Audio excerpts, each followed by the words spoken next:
As I commented before, this is a jam-packed week. All of the Christian and Jewish traditions jamming together, falling at the same time in the same place, and also a very, very meaningful week. I know at this time of year, in decades gone past, I've heard ministers speculate about how angry Satan must be at this time of the year. And there seem to be certain trials and difficulties come upon us, and I started to believe that, I can understand how Satan, believing that he had been victorious, seeing he could kill the man who is God upon the cross, that might be significant, but the very first prophecy of Genesis is, you will strike, but he'll crush your head. And at the cross, everything, of course, is changed. But I started to feel, well, maybe it's just winter and growing old and all the distresses and the stresses and the strain and things like that. And I tell you, Thursday was probably the worst day I've had in a long, long time. Somebody called me up and said they'd been fired off of a very well-paying job. That person's not here, by the way, but called me from a distance. And then somebody else called me up and said, please, would you pray about this situation? I got a very, very substantial amount of money coming from a contract, and somebody was holding him hostage. And then somebody else called with difficulties and problems. I had about 5 of these phone calls and 5 of these situations. And I put my and caused myself some problems, not with my wife. She was very supportive and kind.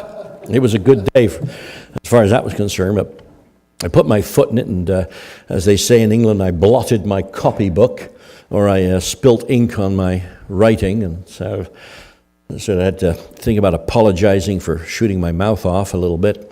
And I got to Red Deer, where I was going to celebrate the Lord's Supper with the community there. Somebody came out of nowhere, actually, who was going through a difficult time and came and participated with us. But as I walked in, I saw somebody who's been waiting for months to get their visa validated. And I don't know why it's taken so long. And, I do, actually. He's Dutch, and so you got to be very careful before letting them into Canada. But there's a little humor I just worked in there, just to tweak. He's a really, really nice guy. He's best friend with the other really nice guy who married my niece. But so I sort of empathize as an immigrant myself with the trial he was going through. But I saw him and just high-fived him and said, how's it going? Any good news yet? And he said simply, 1 hour ago, finally heard. Oh, thank you. It's the end of the day, and I'm about to participate in a very meaningful ceremony and service. And I'm glad the day is ending, not just with theological reassurance, but with a fact that is very evident that God is intervening for his people. But as I said, it's a crowded week, and in some ways a challenging week. Of course, we culminate here on this weekend when we see resurrection. And Jesus, in his ministry, in his life, he had some challenging times around this time of year. And a couple of months before, he was prepared to offer himself, and he just came into Jerusalem and challenged them essentially to put up or shut up. Do you either accept me or you reject me? And of course, they rejected him. And in this particular case, it's a few months before. Tensions are already running high. He's ministering in the north, and he's doing some amazing things, and there's a real movement that's gathering behind him. But at that particular moment, he hears this sad news that his friend Lazarus is sick. And Lazarus is very close to him because that's where he always stays when he goes down to Jerusalem. A couple, 3 miles to the east of Jerusalem, just go over the Mount of Olives, keep walking. And he hears that he's sick. And the disciples normally would think, he's probably drop everything and go see him. And he doesn't do that. But after several days, when they kind of suspect it might be getting a bit late, and also we're not enthusiastic about going to Jerusalem because we know the hatred that's building up there towards you. And of course, we're experiencing all this acceptance and the warm, fuzzy feeling of being at home in the Galilee where people are on our side. That's when Jesus said, I'm going to go down there and see what's happening with Lazarus. And so with resignation, the disciples schlep along with him, and they get down there, and of course they find that Lazarus is dead. And the sisters, who now are faced with this horrifying situation that Mary, Martha, they're without a male in the house, they're without protection of a man, which was extremely important. There was nobody more vulnerable than a widow in that time, in that place, and under those circumstances. And so they're saddened. There's nothing about the situation that they can find positive. And so they meet him, and the sisters challenge him and say, well, if you'd been here, this wouldn't have happened, and we wish that you had been, and even now, because we've seen you do this before, would you not intervene in some way or another? And in John 1:22, we just break into the story. The sisters say, but now, even now, God will give you whatever you asked. And so, what can you do for us? Well, even now, God, who hears your voice and honors you as the Savior of mankind, he will do something for us if you ask him. And Jesus replies, look, your brother will rise again. Oh, okay. And Martha answers him, well, I know he'll rise again in the resurrection at the last day, which is kind of a yeah, but response. Okay, in the future, pie in the sky, way off, something good might happen, but here and now, in this time of distress, what do you say to me? And Jesus said to her, get your eyes off of this very distant promise of a resurrection and look at me. I am the resurrection and the life. Now that's a loaded phrase, because he's not just saying eventually I will resurrect Lazarus. He says even here in this moment, in this existential experience, I am the resurrection, I am the life. This is a present and progressive and immediate reality. Even though the one who believes in me will live, even though they die, and whoever lives by believing in me will never die. Well, how do we live again? By believing in him. How do we live now? By believing in me. Now, do you get this? Is this real to you, Martha? And of course, she is taken aback by this, and she answers, yes, Lord. I believe that you are the Messiah, the Son of God, who is come to the world. This is a perfect pattern that Jesus has set. He is both the solution to the past, the one who invigorates the present, and who promises the future. And of course, he is preparing and does prepare himself in this week to fulfill all the patterns, all the expectations, all the hopes of the Old Covenant. Everything that Israel celebrated, he becomes. Now we know that as we have talked about our Passover experience, that Christ is our Passover. To the community, they understood what it was to offer a lamb, to be under the blood of the lamb. And you can see this little illustration here.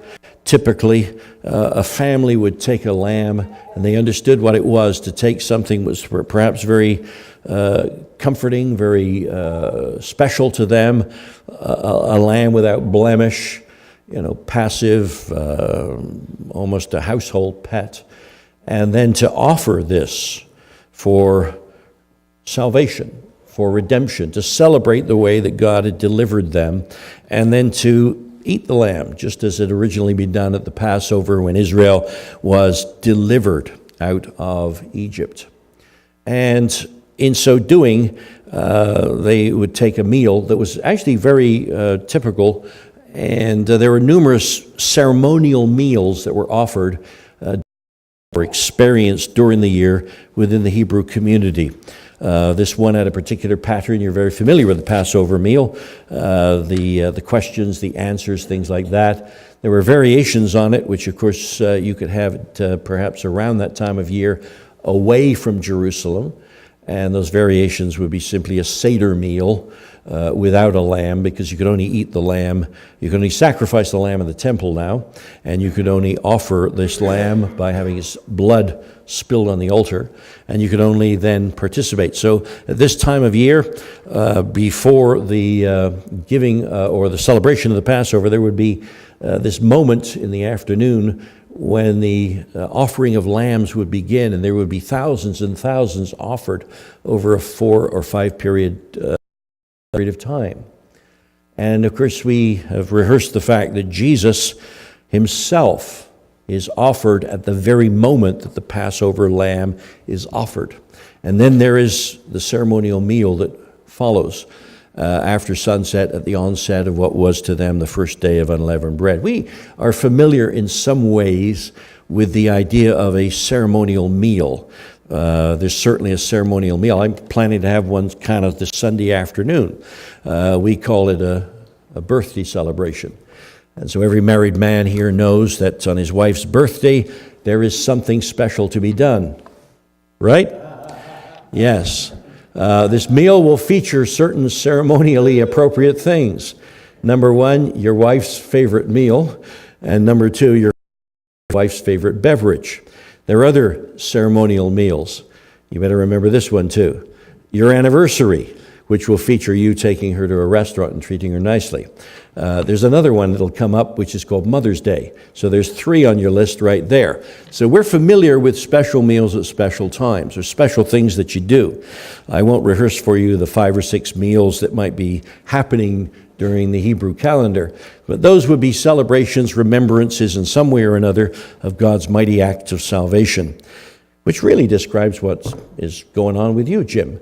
You know, she married you, she rescued you, she continues to do the same, so there are at least 3 occasions in the year where you have to honor the person who does those things for you. Certainly in October, I'll have to remember that myself. But the point of the Passover meal is one of several.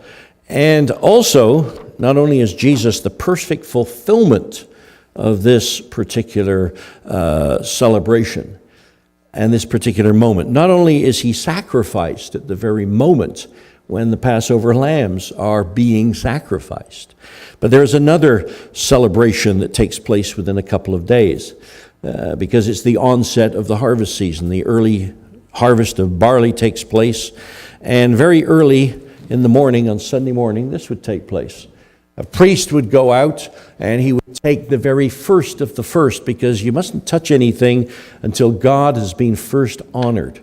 And so the first fruits of the earth are offered literally even as the sun is trying to peek over the horizon in the morning. And this is known as the ceremony of the wave sheaf offering. A priest might take it, wave it before the Lord and say, okay, this we honor you with. It's an offering given, the very first thing we have taken from the earth. And you created the earth. You nourished the earth with the rain. You caused the seed to sprout. You caused the crops to be bountiful. And so we honor you with the gifts that you have given us.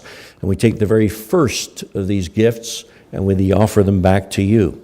In the same way, Jesus, the very first of humanity, comes alive again, just as he promised, I will resurrect myself, which sounds odd to us, but as God incarnate, never separated from the Father and the Spirit, he can say that, because God will resurrect God, if you understand, through the power of the presence of God, which is the Holy Spirit.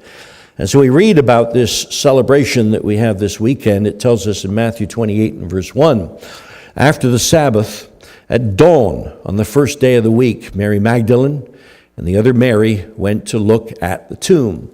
Now, they anticipate going there. They've had just a few hours after placing his body in the tomb they could very hastily prepare the body, but they want to do a thorough job of committing him to the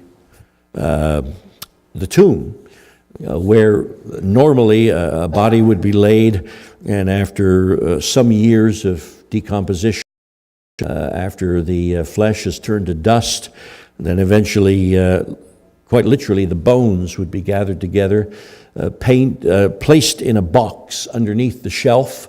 Hence the old expression, he was, quote, gathered to his fathers, because your bones would be taken and put in with your father and your grandfather, your great-grandfather, things like that. But they want to anoint his body and make sure that everything is done properly.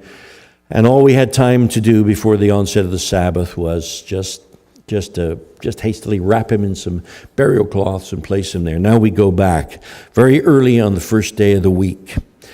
But there was a violent earthquake, for an angel of the Lord came down from heaven, and going to the tomb, rolled back the stone and sat on it. Now the angel does not roll back the stone because the resurrected, glorified Lord is unable to get out of the tomb. He can pass through doors, he can pass through walls, he can pass through rock. He is now spiritually invigorated. He looks like Jesus, he is Jesus, but he has, the mortal has put on immortality. And so in this, the stone is rolled away so that the women can see into the tomb. In a few minutes' time, Peter can rush into the tomb. Others can peer into the tomb. And the stone is rolled back. The appearance of this angel is like lightning. His clothes are white as snow. The guards are so afraid of him that they shake and become like dead men. Do not be afraid, for I know that you are looking for Jesus, who was crucified. He's not here. He's risen, just as he said. Come and see the place where he lay, and then go and tell the disciples. It's always an interesting twist on this. The disciples, the men, of course, who were not charged with anointing the body. It was the work that the women would do. But they are away praying, cowering in fear, because this is a very difficult time. And the women are the ones who have the nerve to go there and to try to minister to the body of Jesus. And the women are the first ones to see him, the resurrected, glorified Lord. They are the ones who carry the message. Hey, go tell these guys that the miracle of them to witness, the miracle of my incarnation, of my ministry, my life, my death, and now finally this victory and the resurrection. All of this that I've called them to witness, they need to get up to speed. Go tell them about this. He's risen from the dead, and he's on his way to Galilee. And you should go to Galilee, and you should meet up with him there. And of course, at this point, we have all these arguments as to, well, did Jesus really rise from the tomb? And there are those who will argue, well, what really comes from the tomb is an ideal, a thought, an inspiration. And of course, we're talking about people who were chosen to witness the resurrection because they were to the earth guys. They were practical businessmen. They were not philosophers. They weren't given to fantasy or hallucination. They were given to fishing and hard work. They weren't, quote, unintelligent, but they were first and foremost men of practice. They were practical men, and they weren't flim-flammed. They weren't philosophers. And so as you look back on this, you say, really, did this mass illusion just overtake them? And of course, all the false news that went out that, well, actually what happened was these disciples stole the body, things like that, which Matthew reports. You know, none of these things make any sense. Here we have a dozen men who are the primary witnesses. Paul even goes on to say that there were many others who see him after his resurrection. And not only that, but he reports at one time there were 500 who witnessed him after the resurrection. Now, not a lot of those comments were recorded. Paul simply alludes to them. But these documents that attest to the eyewitness veracity of the resurrection, these documents are very ancient. They purport to be the work of eyewitnesses, not, gee, I heard about this, or several people wrote about this, but these are eyewitnesses who, throughout their life, never vary in their story.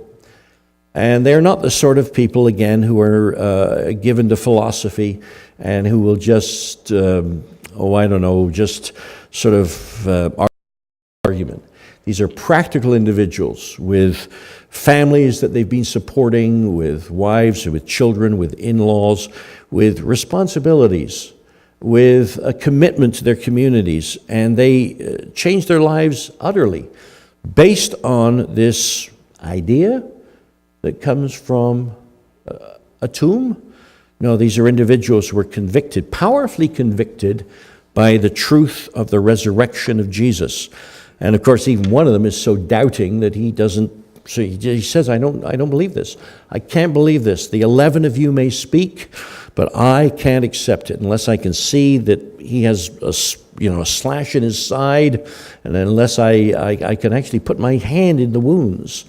And of course, that story is preserved to convince, quote, doubting Thomas, unquote, speaks for all of those who perhaps were not eyewitnesses.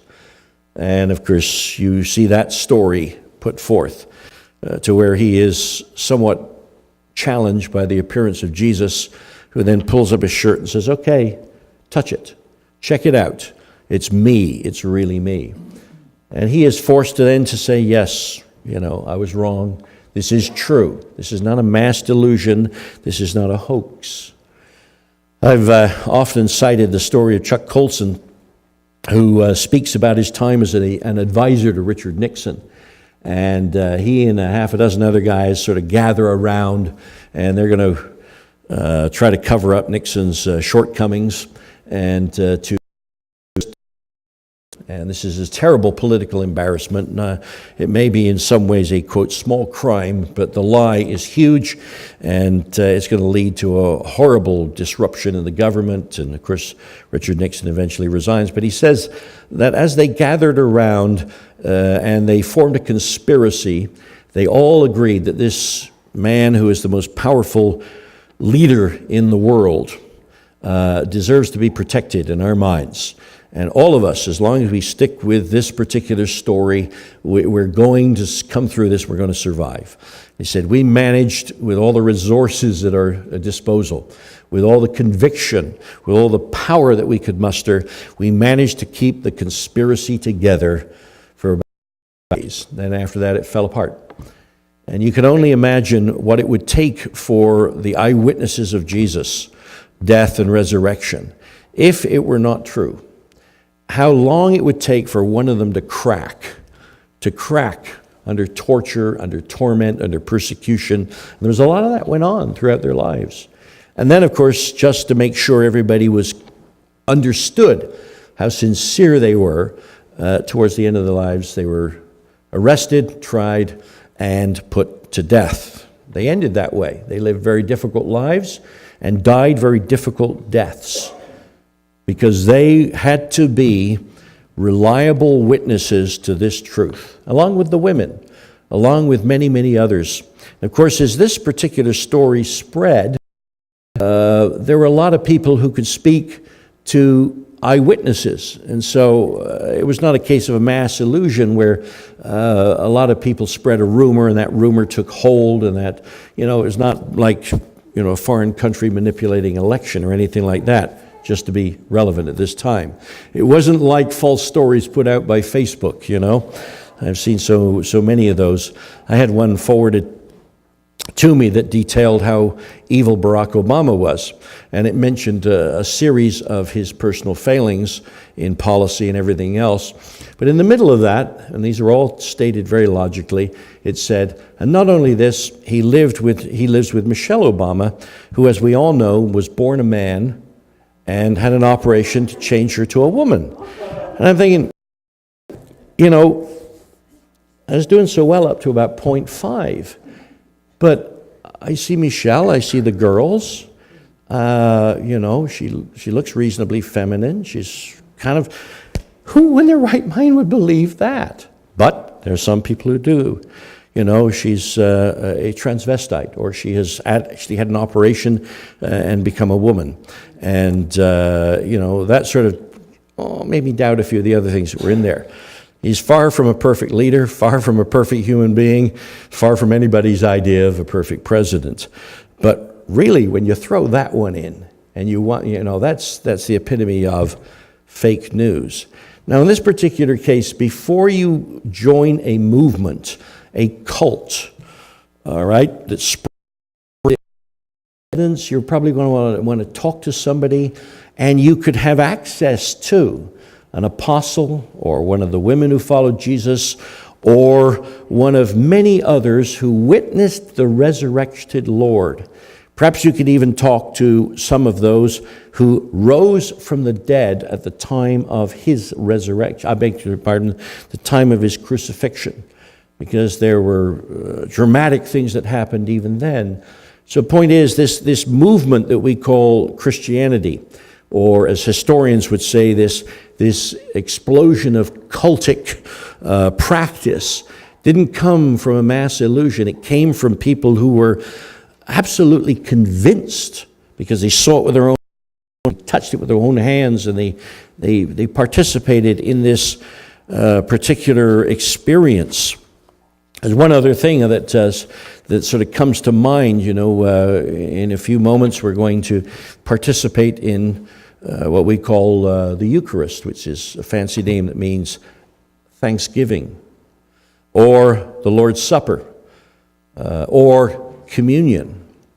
All of which is a strange thing. And I alluded to, a little while ago, to the fact that there were ceremonial meals within Judaism, Passover being the most notable at this time of year, or the idea of a Seder supper. But there comes out of nowhere this practice of the taking of bread and wine. We read this on Thursday evening, where Paul says, it is preached and raised from the dead. He says, first of all, let me deal with this. If it is preached that Christ has been raised from the dead, how can some of you say that there is no resurrection of the dead? If there's no resurrection of the dead, then not even Christ has been raised. Now, this was the electrifying fact of history. Everything changed. From this point on, there was always the suspicion, in quotes, there was always the understanding that God is merciful. All right? He announced himself in that way to Israel. I am the Lord your God, showing mercy to 1,000 generations. But how are you going to work out this whole business of mercy to humanity? And of course, the answer came in an electrifying way, death of Jesus. So we sometimes refer to the events of this time of year as the hinge of history. Suddenly it becomes clear what God is doing and how he's going to do it. But what about the future? This vague idea that, well, if you die, you'll live again. And the answer comes clear in the resurrection of Jesus. Now, a significant slice of Judaism believe that, well, there's really no resurrection of the dead. Somehow you move on in a particular way, and we're not quite sure how, but it's a sort of a vague spiritual experience. And the other slice of Judaism, especially the Pharisees, and Paul happened to come from that particular sect in his youth, they believed in a literal resurrection. And there were discussions, remember, where they cross-examined Jesus, and the Sadducees were the ones who said, hey, Jesus, yes, answer us this, riddle me once, riddle me twice.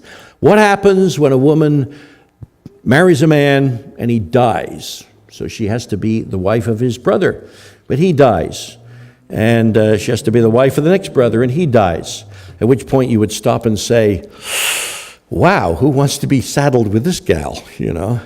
Everybody she marries dies. Well, anyway, they spin this story out, and then they pose the question. Now, this ridiculous idea that there's a resurrection, whose wife is she? You remember that conundrum that they offer to Jesus? And he answers them. He doesn't deny the reality of the resurrection, but he challenges them because they aren't really from the Scriptures. You remember the story of Paul being dragged before council. And as they bicker back and forth as to how to put him to death, he says, by the way, I grew up a Pharisee. I believe in the resurrection, and that's why I'm on the hot seat.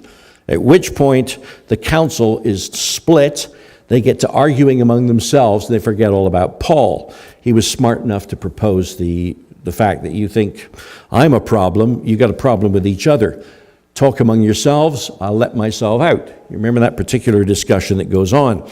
This is the type of situation in Corinth where some who came from the background of being Sadducees, and perhaps it introduced the idea to other members who were Gentiles, and the idea was spreading. There was no real resurrection from the dead.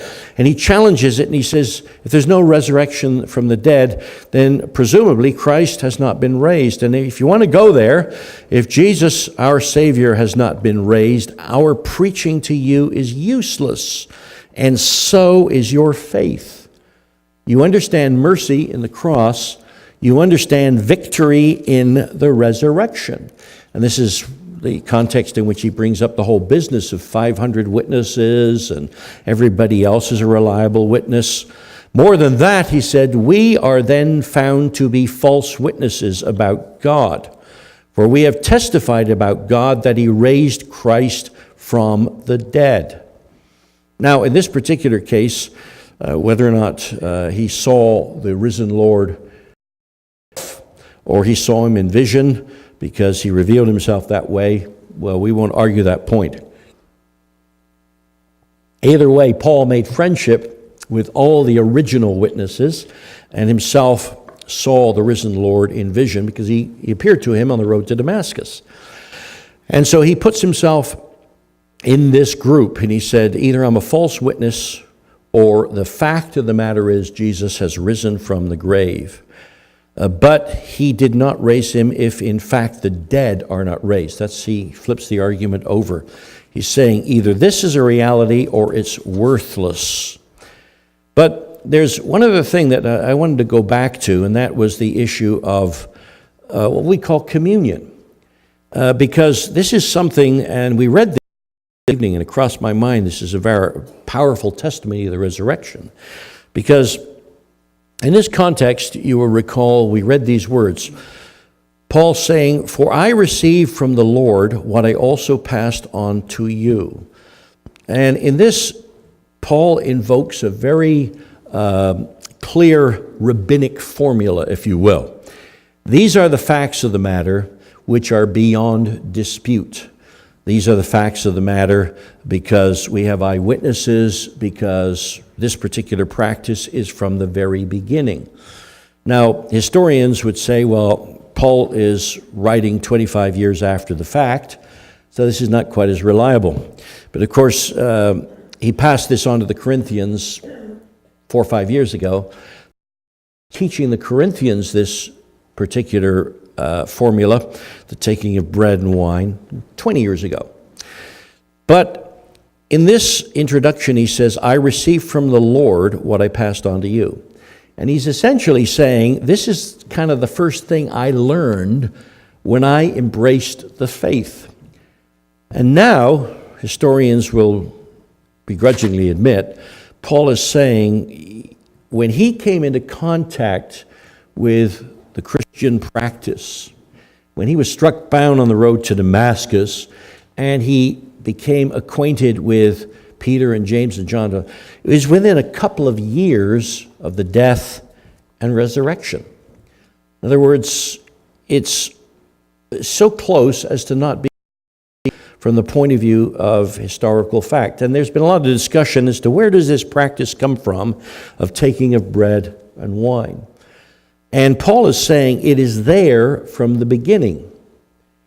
And it is there from the beginning because at the Lord's Supper, at the Last Supper, the last thing he did at a ceremonial meal, Jesus appropriates the very symbols of the table, and he appropriates the practice of what would be called by historians a cultic meal. In other words, something that's practiced by the group of believers. And it becomes immediately inculcated into the practice of Christianity. In other words, this is how we define ourselves.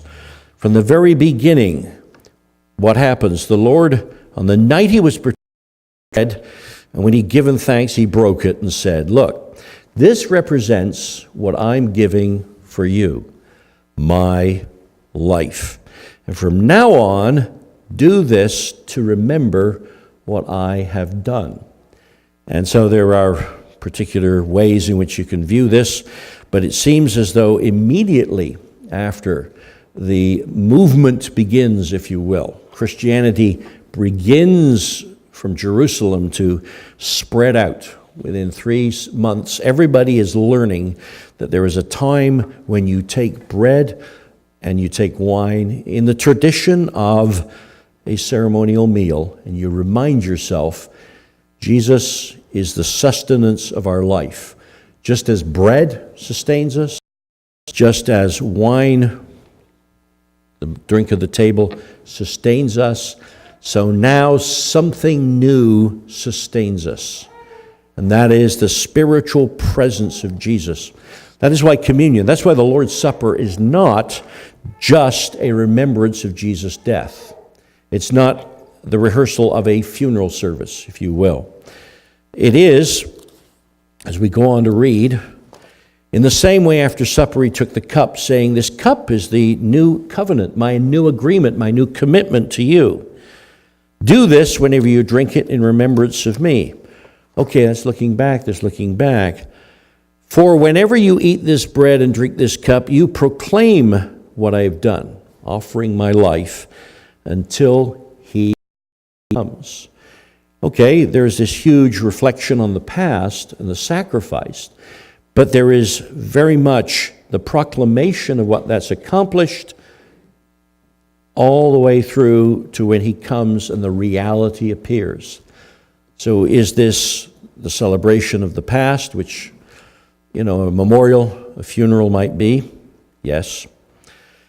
But it is also a celebration of deliverance and the ongoing reality that there's a participation in a deliverance that is yet to fully be accomplished in the second coming of Jesus. So we live in the past, we live in the present, we live in the future.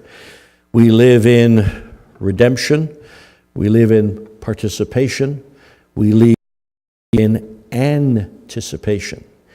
In words that we'd all recognize, I'm here, I'm gone, but I'll be back. I will return. And you must anticipate that. And of course, at the very Last Supper, that's exactly what Jesus does for them. He says, I'm leaving you, in quotes, but I will send the Comforter to sustain you through. And furthermore, you need to understand that like the groom leaves to go to his father's house and prepare rooms to welcome the bride into her new life and to her new family, so also I go to prepare a place for you. In fact, he invokes the marriage picture. He says, in my Father's house, there are a lot of rooms. A lot of rooms. You're all going to have a place to be. And when the time comes, I will come for you, and you will be raised to life, just as I will be raised to life. And you will come to my Father's house, and you will be with me. You're with me now, inasmuch as I am present with you through the Comforter, but you will be with me in reality, so that you can see me, you can touch me. I will be in your presence for all of eternity. And that, as I began to say, this practice of taking communion is in fact a very real testimony to the resurrection, because that's the first thing the disciples begin to do. Now, there are those who prefer to take communion once a year, which is okay. They take it very frequently, which is also okay. But my point today is, well, we could argue, we could philosophize about the presence of eyewitnesses. We could philosophize about the reality of, 500 who witnessed. We could talk about the veracity of lives lived under threat and then deaths suffered in martyrdom as a witness to the resurrection. But actually, a very powerful witness to the resurrection is immediately after Jesus' death and resurrection, everybody starts taking bread and wine and saying, this we do in remembrance of what has been happening in his life, what he accomplished. This we do because we believe in his death.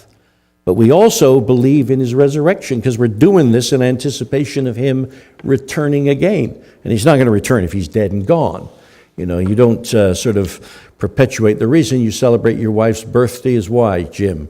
Because she's still here, and she'll smack you if you don't do it. The reason you celebrate your wedding anniversary is because she's still here, and you're going to celebrate it because she'll really smack you if you forget it. The reason I'm going to celebrate Sunday afternoon, have tea and give my daughter a small token of appreciation is because it's her birthday. Because she's still here. If she wasn't here, well, I wouldn't have a person to celebrate a birthday with. If she wasn't here, I wouldn't have somebody to remember her birthday, the wedding anniversary, things like that. But the risen Lord is still here with us. And that is why we celebrate communion, because the resurrection was something that was remembered. In fact, I've heard it speculated, well, why is it that communion began to be celebrated in the Christian community? And why was it celebrated sometimes very early on a Sunday morning? And the great, quote, fear or preoccupation or concern of the early church was, what will the next generation remember? What will the next generation think about our faith? Because we have talked to eyewitnesses. We have been able to talk to people who talk to eyewitnesses. We once listened to Paul. We once witnessed Peter. We once experienced this or that. And those experiences were compounded thousands and thousands of times over to where this huge community that exploded into the world was thoroughly convinced of the resurrection. It's like 40, 50, 60 years on that you begin to get heresies entering, because Paul preaches very, very vigorously 20, 25 years after the fact that you're beginning to speculate about the resurrection, and he slaps those heresies down. By the time you read John's works, another 30 years on, there are those who begin to speculate that Jesus was a phantom, or he never was he really occupied real flesh like we do, things like that. But from the very beginning, the celebration of bread and wine was a remembrance of the reality that Jesus offered a real body, but also a remembrance that we anticipate him returning in his glorified body, that he was resurrected, that he's with us even now. He sustains us in a daily manner, just as we kind of get by on a daily manner with bread and beverage from a very common table. And so that's why, for many reasons, we celebrate communion today. Let's just take a moment to give thanks for the symbols of the table.